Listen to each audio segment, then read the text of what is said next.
When I was first asked to sing with the Mormon Tabernacle Choir, I went very quickly back to my memories of seeing the choir on television as a child. And the size of the choir and the homogeneous sound in unison of so many voices made an incredible impression upon me when I was very young. Arguably one of the finest choirs in the world, with a long tradition of producing annually wonderful shows with enormous quality. So I was thrilled to be asked to join and to come here and experience it firsthand for myself.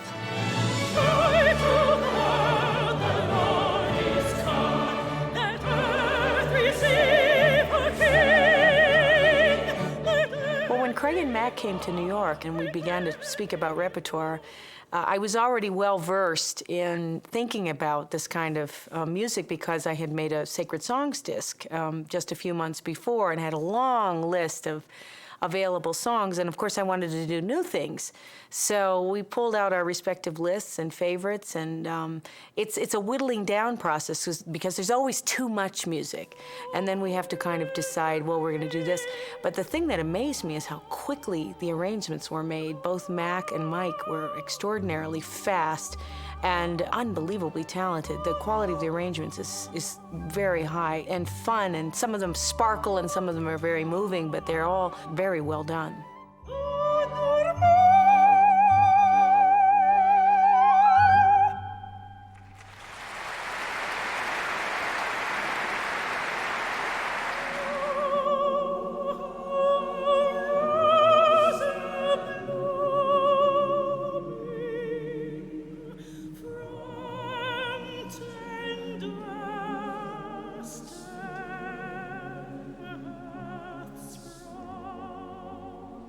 I've always loved Lo, How a Rose Ere Blooming.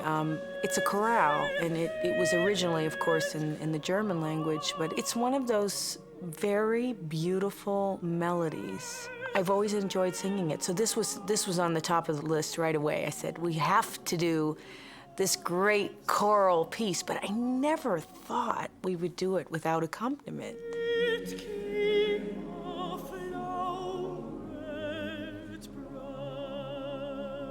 The quality of the music making is so high. I almost fell down when I heard this choir of 360 people can sing perfectly in tune and hold pitch for a very long strophic song.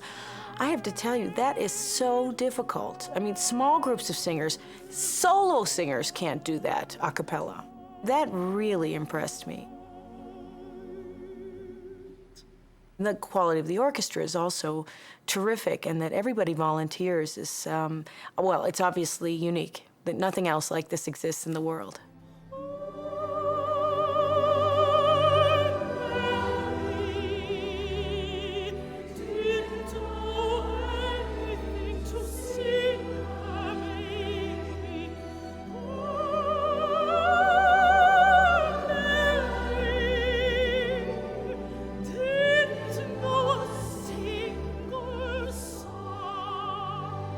Poor Mary, I kind of hesitated because it's not part of the standard repertoire, and it's a song that I grew up with. My mother sang it twice a year, at least, maybe more. It was her signature holiday aria, and I always loved it. I loved it in her voice. I loved the sentiment, the words, and the melody.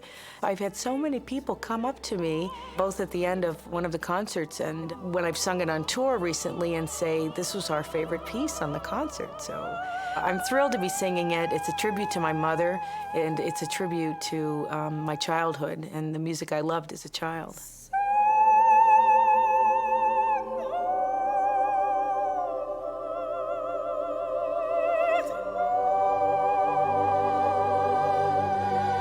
I am one of the holiday crazies.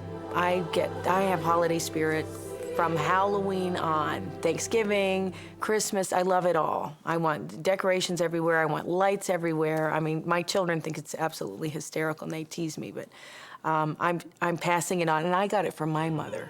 My family traditions have to do, of course, with music, absolutely with food. My daughters and I bake every year. It's something we never fail to do together. And one of the special things we do every year is actually reproduce the cookies that my great-grandmother made, who came directly from Prague. And so that's a tradition, I think, that's very important for children to understand their national roots through food and through all of these wonderful holiday traditions. And we decorate, and we play music, and we sing carols, and we gather together all of our extended family members.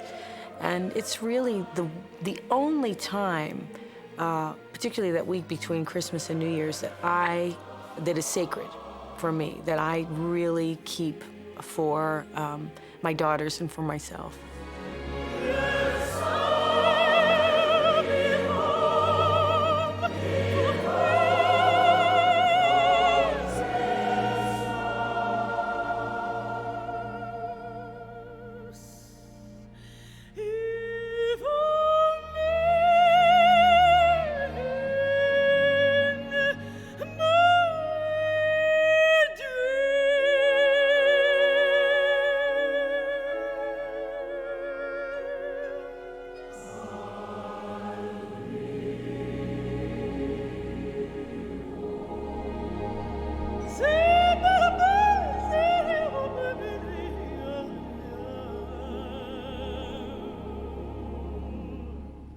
Singing with the Mormon Tabernacle Choir in this hall was extraordinary. First of all, I didn't realize how large the hall was until I asked Craig and Mac when we met in New York. I saw a little bit of the video and I said, you know, the hall looks very large. Is it 5,000 people? Is it as big as, say, Albert Hall in London? And they said 21,000 people. And after I fell off my chair, 21,000 people, that's a stadium. That's incredible. And yet, in the hall, because it's designed so well in the round, it feels far more intimate than it is.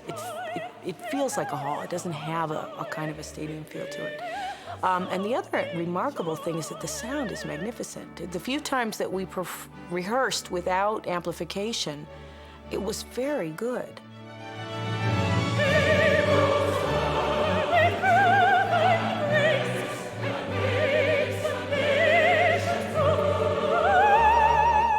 What a phenomenal facility, and all of the recording and video possibilities are state-of-the-art, which makes, of course, our job much easier and makes for a much richer experience when all is said and done.